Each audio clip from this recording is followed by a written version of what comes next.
আচ্ছা দেখো, আমরা আজকে মডেল 2 করছি। মডেল 2টা করছি। দেখো, কোনো মূলধন 20 বছরের দ্বিগুণ হলে বার্ষিক সরল সুদের হার কত? পেজ নাম্বারটা দেখ একটু।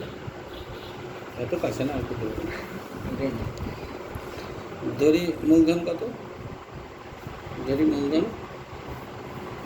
মূলধন পি টাকা। তাহলে 20 বছরে কত হচ্ছে?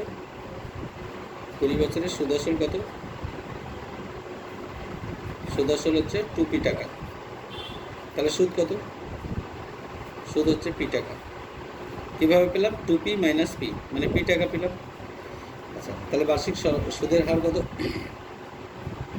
সুদের হার কীভাবে বের করতে হবে? দেখো, সুদের হার হচ্ছে আর এর মান। তা আর এর মানে হচ্ছে কি, সূত্রটা কি? I into 100 into PT. তার মানে আই মানে হচ্ছে সুদ হচ্ছে পি টাকা ইন্টু 100, পি মানে পি, আর টি মানে 20 বছর। 0 0 কাটে 5 20,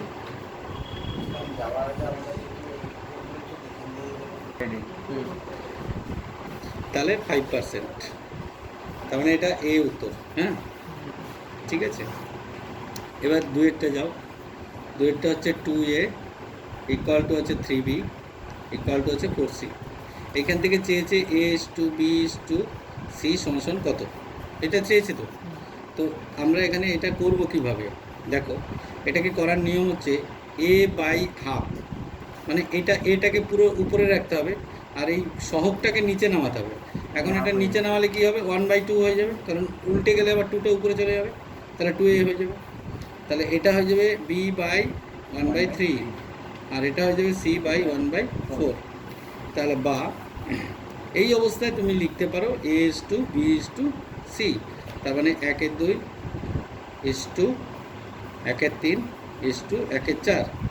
তাহলে এবার 2 3 4 এর লসাগু 12। তার মানে একে 12 দিয়ে গুণ, একেও 12 দিয়ে গুণ, আর একেও 12 দিয়ে গুণ। তাহলে এটা দিয়ে এটাকে কাটলে 6, এটা দিয়ে এটাকে কাটলে 4, এটা দিয়ে এটাকে কাটলে 3।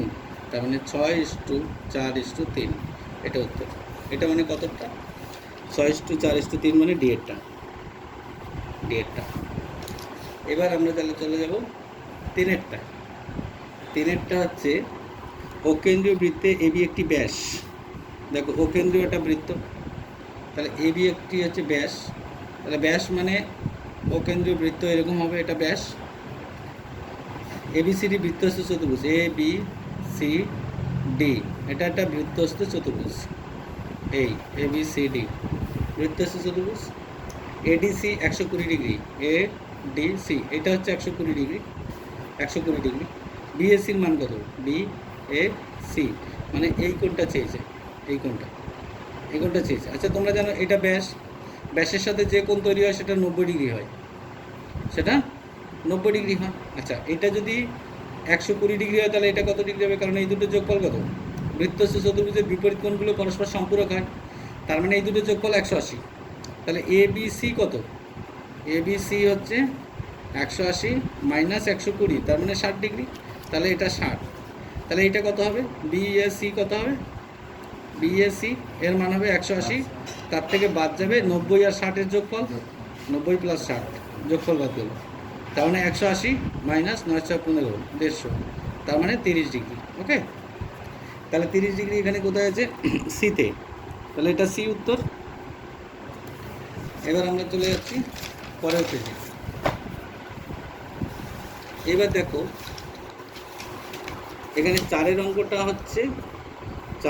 হচ্ছে যে চক্রবৃদ্ধি সুদের ক্ষেত্রে প্রতি বছর বার্ষিক চক্রবৃদ্ধি সুদের হার প্রতি বছর, চক্রবৃদ্ধি সুদের ক্ষেত্রে প্রতি বছর বার্ষিক চক্রবৃদ্ধি সুদের হার সমান থাকে? সমান ও অসমান উভয়ই, কোনোটাই না অসমান। প্রতি বছর বার্ষিক চক্রবৃদ্ধি সুদের হারটা কি থাকে? একই থাকে। সুদের পরিমাণটা কি থাকে? চেঞ্জ হয়, আসল চেঞ্জ হয়। কিন্তু প্রতি বছর বার্ষিক চক্রবৃদ্ধি সুদের হার কি থাকে? সমান থাকে। সমান অথবা অসমান, এই দুটোই হতে পারে, সি এরটা হবে। এবার 5-এরটা, একটি ঘনকের পার্শ্বতলের ক্ষেত্রফল 256 বর্গমিটার, ঘনকটার আয়তন কত? তো ঘনকের পার্শ্বতলের ক্ষেত্রফল, একটা ঘনকের পার্শ্বতল মানে হচ্ছে একটা তল, ঘনকের পার্শ্বতলের ক্ষেত্রফল, পার্শ্বতল বলতে আমরা কটা তলকে বুঝি? পার্শ্বতল বলতে বুঝি আমরা 4টে তলকে, তাই তো? তাহলে ঘনকের পার্শ্বতল, পার্শ্বতল বলতে 4টি তলকে বোঝায়। এই 4টে তলকে পার্শ্বতল বলে। 4টি তল, প্রতিটি তল কি এক একটা, প্রতিটি তল হচ্ছে তল এক একটি বর্গক্ষেত্র, তাই না? বর্গক্ষেত্র। তা প্রতিটি তলের ক্ষেত্রফল কত? প্রতিটি তলের ক্ষেত্রফল, প্রতিটি তলের ক্ষেত্রফল হচ্ছে 256, তাকে ভাগ করবো 4 দিয়ে, 4 ছক 24, 4 4 16, 64 বর্গমিটার। তা বাহুর মান কত? বাহু কত পাবো? বাহু হচ্ছে √64, তার মানে 8 মিটার। এটা প্রত্যেকটা বাহু পেয়ে গেলাম। তার প্রত্যেকটা তল মানে তো বর্গক্ষেত্র, তা বর্গক্ষেত্রে বর্গমূল করলে বাহু পেয়ে যাবো। এবার আয়তন চেয়েছে, আয়তন হচ্ছে বাহুর কিউব, আয়তন হচ্ছে বাহুর কিউব মানে 8-এর কিউব, 8-এর কিউব মানে 512, এত ঘন মিটার। ঠিক আছে, এটা কি আছে? 512 মানে ডি আছে উত্তরটা, উত্তরটা হচ্ছে ডি। এবার 6টায় যাও। একটি বৃত্তের ব্যাসার্ধের দৈর্ঘ্য 13 সেন্টিমিটার, একটি বৃত্তের, এবং ওই বৃত্তের একটি জ্যায়ের দৈর্ঘ্য 10 সেন্টিমিটার। বৃত্তের কেন্দ্র থেকে জ্যায়ের দূরত্ব, এই ধরো একটা বৃত্ত, এই বৃত্তের ব্যাসার্ধ হচ্ছে 13, আর এটা জ্যায়ের দৈর্ঘ্য, এটা জ্যায়ের দৈর্ঘ্য 10, আর এইটা দূরত্ব চেয়েছে, আর এটা হচ্ছে 13 সেন্টিমিটার।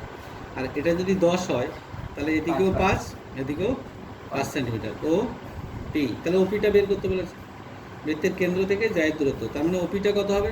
এটা তো 90 ডিগ্রি, তাহলে এটা অতিভুজ, এটা ভূমি, এটা লম্ব, তাহলে ওপির দৈর্ঘ্যটা এখানে কত? √13 স্কোয়ার মাইনাস 5-এর স্কোয়ার, তার মানে কত হলো? 169 মাইনাস 25, তার মানে কত হলো? 144, তার মানে 12 সেন্টিমিটার। এটা উত্তর। এটা কততে আছে? 12 সেন্টিমিটার বিতে আছে, বিতে আছে 12 সেন্টিমিটার। ওকে, এবার দেখো, আমরা যদি এখানে দেখি শূন্য স্থান আছে 2 দাগে, 2-এর একটা, 1 বছরে আসল ও সুদ, আসল ও সুদ আসলের অনুপাত এত, তাহলে আসল কত? আসল হচ্ছে 8 পি, এত টাকা। আর সুদ আসল কত? সুদ আসল হচ্ছে 9 পি টাকা। ধরে নিচ্ছি, এটা ধরি, তাহলে সুদের হার চেয়েছে, তাহলে এখান থেকে সুদ পেয়ে যাচ্ছি না আমরা? সুদ কত? সুদ হচ্ছে 9 পি মাইনাস 8 পি, তার মানে পি টাকা। তাহলে সুদের হার মানে আর, হারের মান হচ্ছে কি? আই ইন্টু 100 ইন্টু পিটি, তার মানে আই মানে হচ্ছে সুদ, পি টাকা, into 100 into P into T মানে হচ্ছে, এখানে আসল হচ্ছে 8 পি, আসল হচ্ছে 8 পি, আর টি এর মান হচ্ছে, এটা 1 বছরে 1, পিপি কেটে যায় 4 দিয়ে কাটলে এটা 2, 4 দিয়ে কাটলে এটা 25, তার মানে 25কে 2 দিয়ে ভাগ করলে 12.5% হচ্ছে সুদের হার। এটা শূন্য স্থানে তোমরা লিখবে। আচ্ছা, এবার একটা 2-এরটা কি আছে? 2-এরটা হচ্ছে ax square plus bx plus c equal to 0। সমীকরণে বীজদ্বয় পরস্পরের অনন্যক এবং বিপরীত চিহ্ন যুক্ত হলে a প্লাস c এর মান কত? বীজদ্বয় হচ্ছে পরস্পরের অনন্যক, তার মানে বীজদ্বয় কি হবে? বীজদ্বয় হবে আলফা ও মাইনাস আলফা, মাইনাস 1/α, তার মানে পরস্পরের অনন্যক এবং বিপরীত চিহ্ন যুক্ত, যদি প্লাস হয় হবে মাইনাস, এই। তাহলে আমরা এইখান থেকে লিখব, এটাকে সমীকরণটা এটাকে তাড়িয়ে দেবো, তাহলে এক্স স্কোয়ার এ দিয়ে সবাইকে ভাগ করবো, plus b by a into x plus c by a equal to 0। কারণ আমরা জানি যে মূল যে সমীকরণ আছে, মূল সমীকরণটা কি আছে, যে সমীকরণ গঠনের যে সমীকরণটা, সেটা হচ্ছে x square minus alpha plus beta into x plus alpha beta equal to 0, এটা সমীকরণ। তো এই সমীকরণের সাথে আমরা এই সমীকরণটা তুলনা করব। তো এখান থেকে এইটা মানে হচ্ছে এটা, তাহলে alpha minus alpha plus beta এর মান হচ্ছে আমাদের বলে যে বি বাই এ, আর এখানে হচ্ছে আলফা বিটা এর মান হচ্ছে সি বাই এ। এখন তোমরা জানো যে আমাদের বীজ হচ্ছে একটা আলফা একটা মাইনাস আলফা, তার মানে মাইনাস, এটা যদি আলফা হয় আর বিটার জায়গা হচ্ছে minus alpha, minus one by alpha, তা মাইনাস ওয়ান বাই আলফা লিখলে মাইনাস ওয়ান বাই আলফা লিখলো, তো বি বাই এ। এখানেও যদি তাই করি আলফা গুণ minus one by alpha equal to C by A, আমাদের এই পার্টটা লাগবে না, দেখো তুমি এই পার্টটাতেই হয়ে যাচ্ছে, আলফা আলফা কেটে যায়, তার মানে minus one equal to C by A, তার মানে এ মানে আমাদের এখানে A equal to minus C, কোনাগুনি গুণ করলে, বা A plus C equal to 0, তার মানে আমাদের এখানে হচ্ছে এ প্লাস সি এর মান কত হবে, এ প্লাস সি, দেখো এ এখানে দেওয়া আছে এ প্লাস সি, তার মানে এর মান হবে 0, এর মান কত হবে 0 হবে, তার মানে আমাদের এদিকটা আর লাগছে না, এদিকটাতেই বেরিয়ে যাচ্ছে। এখন 3 অঙ্কটায় আমরা যদি দেখি যে দুটো বৃত্তের ব্যাসার্ধের দৈর্ঘ্য 6 সেন্টিমিটার ও 4 সেন্টিমিটার, বৃত্ত দুটি পরস্পরকে অন্তঃস্পর্শ করে। দেখো এই একটা বৃত্ত আর এই একটা বৃত্ত, এই একটা ব্যাসার্ধ আর এই একটা ব্যাসার্ধ, তাই তো, তার মানে এটা একটা ব্যাসার্ধ এখান থেকে, আর এখান থেকে এই পর্যন্ত একটা ব্যাসার্ধ, এটা যদি ও পি কিউ নাম দিই আমি, তাহলে এটা 6 সেন্টিমিটার, মানে এখান থেকে এইটুকু 6 সেন্টিমিটার একটা, আর এইটা হচ্ছে 4 সেন্টিমিটার।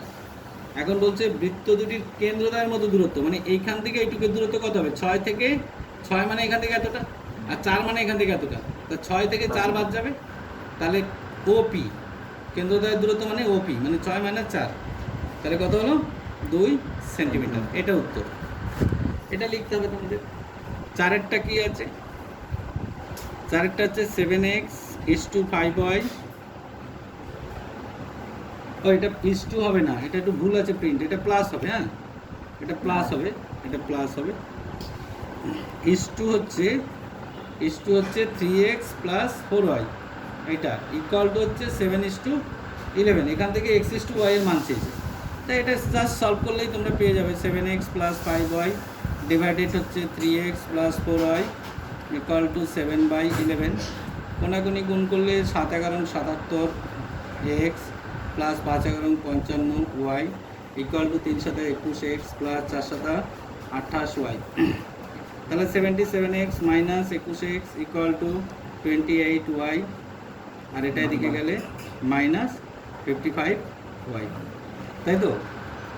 এখন এটা প্লাস ছিল না মাইনাস ছিল এটা বোঝা একটু মুশকিল, যদি মাইনাস থাকে তাহলেই কিন্তু সুবিধা, মানে মিলবে, নাহলে মিলবে না, কারণ তাহলে এটা সাইনটা এটা মাইনাস ধরে আমরা করি, আমাদের সুবিধা হবে।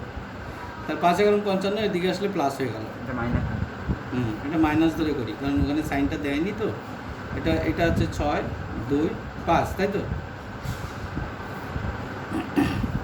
7 থেকে 1 গেলে 6, 7 থেকে 2 গেলে 5, x ইকুয়াল টু, এটা যোগ করলে 8 5 13, 5 2 7 আর 1 8 83 y, তার মানে x by y equal to 83/56। এইগুলো তোমরা অনেক সময় ভুল করো যে কোনটা উপরে যাবে, তোমরা মনে করো যে আগে আছে সে উপরে যাবে, তা না, কোনাকুনি গুণ করে আবার ওটাই আসবে, তার মানে x is to y এর মান হচ্ছে 83:56, এ কাটাকাটি করা যায় না, থাকলো এই পর্যন্ত। এবার আমরা 5এরটায় যদি আসি, একটি লম্ববৃত্তাকার চোঙের আয়তন এবং বক্রতলের ক্ষেত্রফলের সংখ্যমান সমান, আর লম্ববৃত্তাকার চোঙের আয়তনের সূত্র কি, পাই আর স্কোয়ার এইচ, এটা হচ্ছে লম্ববৃত্তাকার চোঙের আয়তন, তার সাথে সমান বক্রতলের ক্ষেত্রফলের সংখ্যা, বক্রতলের ক্ষেত্রফল হচ্ছে 2 r h, এটা হচ্ছে বক্রতল মানে পার্শ্বতলটা, তাহলে এদের দুটো সমান হলে আমার চোঙটির ব্যাসের দৈর্ঘ্য চেয়েছে, তাহলে এখান থেকে আমরা পাই কাটে, এইচ কাটে, আর দিয়ে এটাকে কাটলে একটা আর, তার মানে আর এর মান কত বেরোলো 2, তাহলে ব্যাস কত হবে 4, ব্যাস কত হবে 2 × 2, তার মানে 4, এখানে একক কিছু নেই, তাহলে শুধু একক কথাটা লিখতে হবে, এটা উত্তর, ঠিক আছে। এবার আমরা চলে যাব 6টায় যদি যাই, একই বৃত্তাংশস্থ সকল কোণের মান কী হবে, একই বৃত্তাংশস্থ সকল কোণের মান সমান হবে, তার মানে একটা বৃত্ত, তার বৃত্তের এই যে কোনো একটা চাপের উপরে বৃত্তাংশস্থ সকল কোণের মান, অর্থাৎ এই কোণটার মানও যা হবে এই কোণটার মানও তাই হবে, এই কোণগুলো সমান হবে। আরও যদি আমি কোণ আঁকি এরকম সমান হবে, হ্যাঁ সমান হবে। এইগুলোকে বলা হয় একই বৃত্তাংশস্থ কোণ, মানে একই চাপের উপরে এই কোণগুলো তৈরি, অর্থাৎ এই কোণগুলো সবাই সমান। ঠিক আছে, এখন আমাদের বলেছে সত্য মিথ্যা। তিনেরটা বলেছে, দেখো সত্য মিথ্যাটা আমরা পরে করাচ্ছি। ঠিক আছে, এই পর্যন্ত বুঝতে পারছো? যদি কোনো অসুবিধা হয় আমাকে পরে জানাবে, কমেন্ট করবে। ওকে।